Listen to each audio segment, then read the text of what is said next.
Good morning and welcome to the new episode of Dr. Lamba's Awakening Call. The democratic way of governance is clearly failing, but it's still not the most undesirable way. That's true. There's disenchantment with the political parties, with the system, with the institutions of the electoral democracy. Not only in India, not only in Asia or Australia, but also in USA and Europe. So it's a global phenomenon that the people are disenchanted. One thing is that the people had high hopes of democracy, but these self-serving politicians, selfish, narrow-minded, he wanted to use the system of governance to plunder people, to exploit people. So disenchantment set in. And there's hardly any open-minded discussion or deliberation in the elected assemblies, which are divided along party lines, and they don't discuss the urgent problems about increasing inequality, environmental unsustainability, invasion of the citizenship's privacy by both the private and the government agencies. The monsoon session of Indian Parliament ended with members standing on the table, throwing files around, and it was a sad spectacle. Citizens who appealed to the Supreme Court were asked to desist from public discussions about the matters placed before the court, a highly objectionable decision by the Supreme Court. If the citizens don't discuss publicly such issues, what better checks can be there? The democratic governance is a government of the people, for the people, by the people, and it is neither for the people, nor of the people, nor by the people. Many times we have seen that the candidate with 30% majority, total voting, still gets a majority, being the first out of the pass, and is elected. And that is mischievous.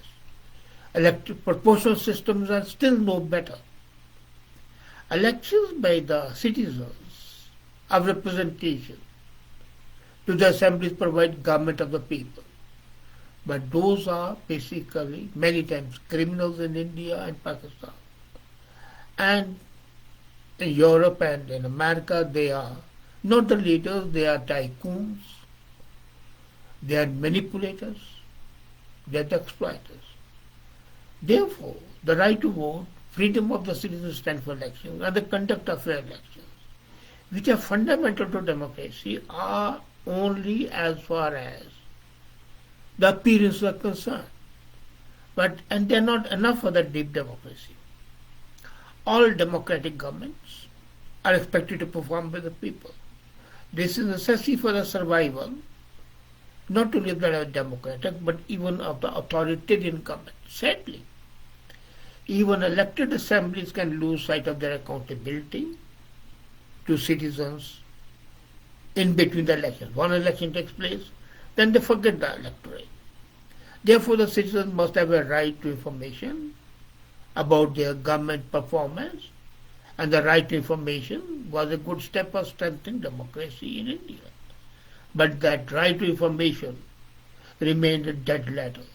Information would be provided in a truncated form, and it would take a long time to give the really relevant information.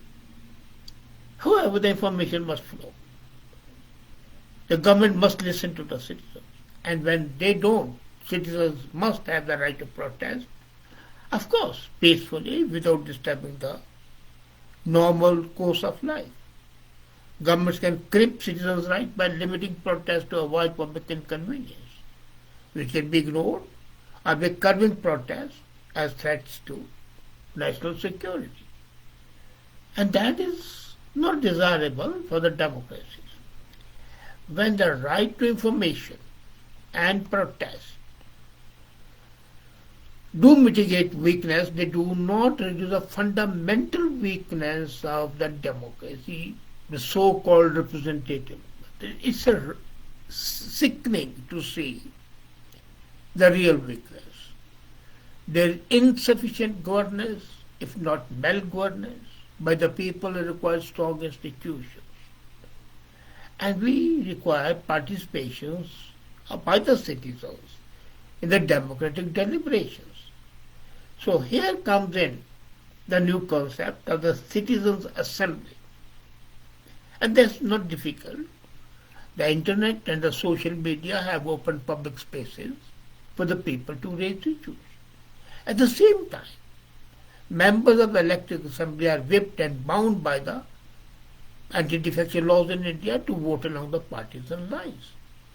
So there is no inclination either on the social media or in the elected assemblies to listen to the other's point of view. And the problem for the government is the missing middle between spaces for the public opinion below and the constitutional forums, such as elected assembly and the courts at the top. So the middle is missing in the whole picture. You can see the feet, the common masses, you can see the top, but the real sustaining part, the middle part, is missing. So, evidently, the democratic solution to the citizens' problems is not possible. Therefore, building a middle layer of institutions for democratic deliberations among the citizens has become extremely essential for democratic governance. Therefore, we thought, a couple of people, or rather at least about a score of people, shall say, that for transnationalistic governance, we should have the consent of the government about more than periodic elections or referendum. That is very periodic. The process of deepening the reach of democracy remains the same as it has been for the last 200 years. And we have been degenerating for the 200 years of democratic setup. So, what is required? This time is to franchise does not necessarily express itself through the right to vote every 4 years, every 5 years. So what we need is to involve the citizens through widespread inclusion in the political process. And I would say something very good has happened in Europe, a society, civil society movement called Citizens for Europe has come up with this idea, and I like it. So overcome the mistrust towards the government and the assemblies, and to address socio-economic and environmental challenges ahead. We need more inclusive and innovative instruments of the participatory democracy. Recall is one, of course, but that's individualistic. It's difficult. If we have seen the recall system, it's practically impossible. So what we need is creation of a permanent transnational forum for deliberation and citizens' participation. In Europe, it can be European Citizens Assembly. India can be Indian Citizens Assembly. US, it can be US. Or other US, Mexico can have a combined North American Citizens Assembly. The online consultations would prove to be transnational deliberations. We have seen this in Europe. There is We Europeans and We Move. These two organizations, these two movements have shown the relevance and the capability of the Citizens' Assembly to motivate, to persuade, to follow up, and to be watchdogs. But I would not say there are no purely online methods. There is a risk of accentuating ideological differences that would be there. There would be possibility of the groups being excluded by the digital divide. The framers of the US Constitution were worried in the 18th century, long before the internet, about the quality of discussions. And I remember reading Federalist paper number 55, James Madison wrote, had every Athenian citizen been a Socrates, every Athenian assembly would still have been a mob. And that's true.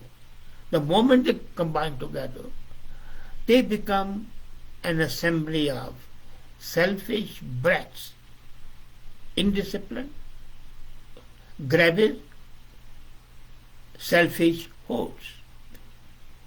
So it's not enough to set up citizen assembly.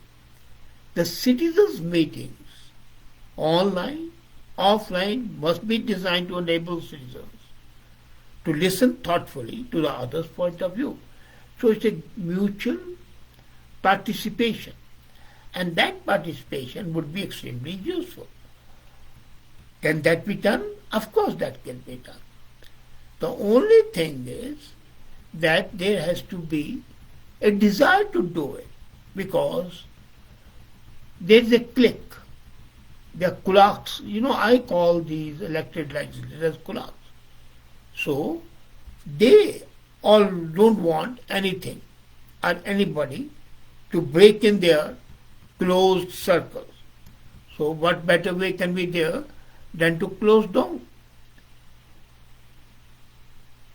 As a matter of fact, this experience of we Europeans and we move are extremely, extremely useful. So it's a time now to get over the hurdle and take the next step in the evolution of the democratic institutions. It's an evolving process. So you have to experiment with the new institutions. The old legislature, executive, judiciary were already there. And as I said, this citizens' assembly shall be complementary to them. The Citizens' Assembly for Democratic Deliberations should be formally established in cities, districts, provinces. They should run parallel to the formal constitutional bodies. I'm not abolishing the legislature, the parliament, no. But these are the alternatives. They stand so the people can compare. And they are parallel to them. And they have the decision rights, same as the elected assemblies. And they don't take a decision, they recommend the decisions. So this is a source, information source, people's need source to the assembly. The deliberative forum must not be think tanks composed of experts. No, it's a common people.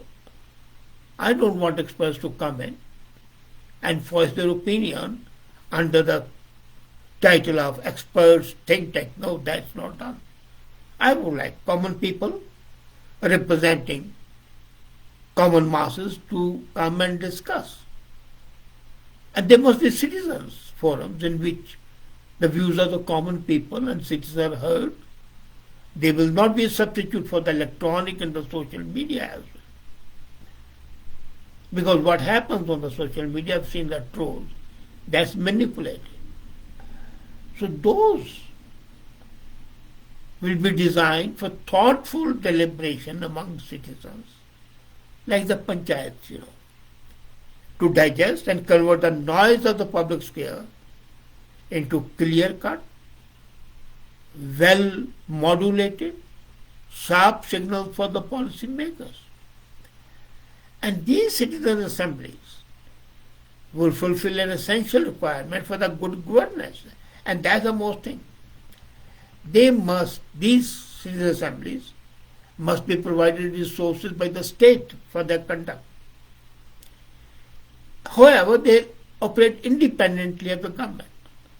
Therefore, they must be governed by respective citizens with integrity to ensure that they remain non-partisan and fulfill their constitutional purpose are filling in the middle, the missing middle in democratic institutions. Their meetings must be professionally facilitated to ensure thoughtful consideration of different, divergent points of view so that they converge on a common good. These citizen assemblies will provide a free yet orderly space for democratic deliberations in between an independent free media on one hand and elected assemblies on the other. So they will provide the missing link. In evolution we know that there is a missing link. But here in the governance, we are providing that missing link. And they would be the link between independent free media on one side, elected assemblies, courts and commissions empowered by the Constitution with decision rights on the other. And the courts, when take a decision on the Constitution or other issues, can take their views into consideration because they'll be views of the people. They'll be views not of the government but of the people who will be affected by the actions of the government. Thus these assemblies will fulfill citizens' right to participate in democracy, and thus democracies would become really democratic, representing people, and that shall be a governance system of the people, for the people, and by the people. These assemblies are in fact highly relevant today. The only problem is that we have been thinking that once we take this institution, make it, establish it, it should become inviolable. No. Institutions should be in a state of flux, perpetually changing according to the needs of the people. And democracy as an institution or a system of governance is no different. We tend to make all such systems inviolable. And that's a tragedy. We need new ideas. Try them and see how far they'll be better and successful. And believe me, innovative ideas always succeed and bring much more satisfaction than the old staid ideas. Thank you.